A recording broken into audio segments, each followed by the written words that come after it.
From Keene in the Shire, the Liberty Media capital of the world, this is Daryl W. Perry, host of FPP Radio News for Thursday, November 5th, 2015. Silver is trading at $15.03 per ounce. Gold is valued at $1,107 per ounce. And according to BitcoinAverage.com, the average price of Bitcoin is $395.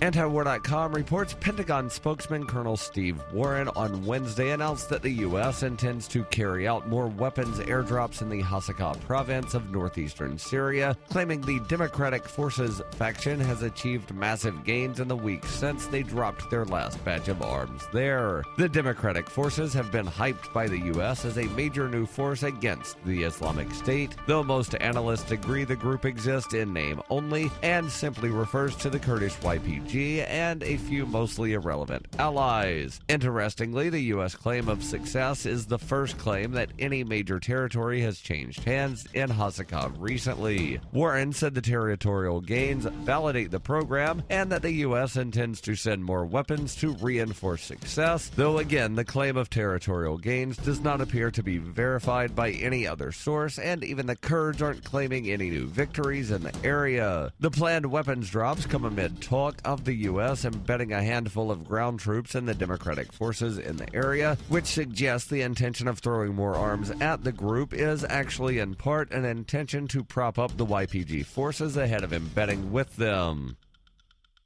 For over 35 years, Robertson Roberts has been a trusted source for buying and selling your investment-grade precious metals. They also take Bitcoin for precious metal purchases and permanently removed the minimum purchase order for all orders paid in the digital currency. Call Robertson Roberts today for knowledgeable advice on investing and a forward-thinking approach to new technologies. 850-478-5270 or online at rrbi.co.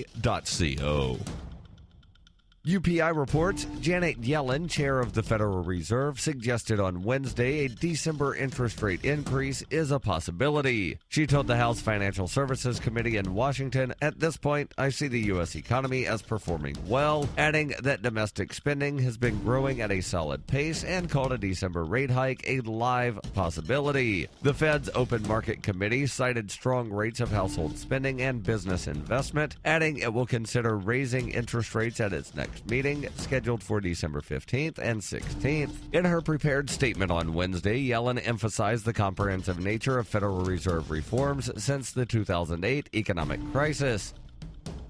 When her plush and comfy life suddenly and unexpectedly fell apart, Brooke and her dog Cloud set out to defy the odds. If this is a man's world, as they say, living on the streets is no place for a young woman. One day she awoke in the redwood forest and realized she had become a hobo, and would ultimately come to know exactly what it means to survive. How to Be a Hobo by Brooke Willett is available from Amazon.com and all major bookstores.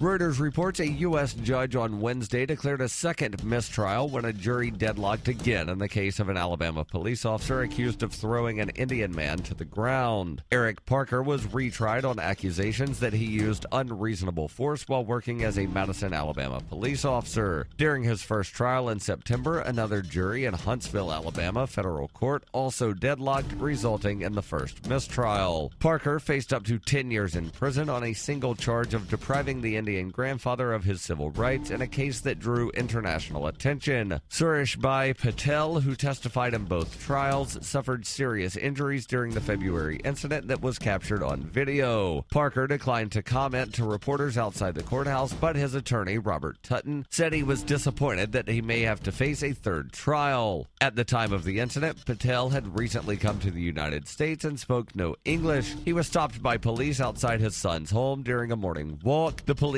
were responding to a call of a suspicious person. Parker abruptly flipped Patel to the ground during the encounter, resulting in injuries from which Patel was not expected to fully recover. Madison police released video of the incident recorded from inside a patrol car and apologized for Parker's actions. The police department has recommended that Parker be terminated, but he has challenged that recommendation, and those proceedings are on hold until his federal case is resolved.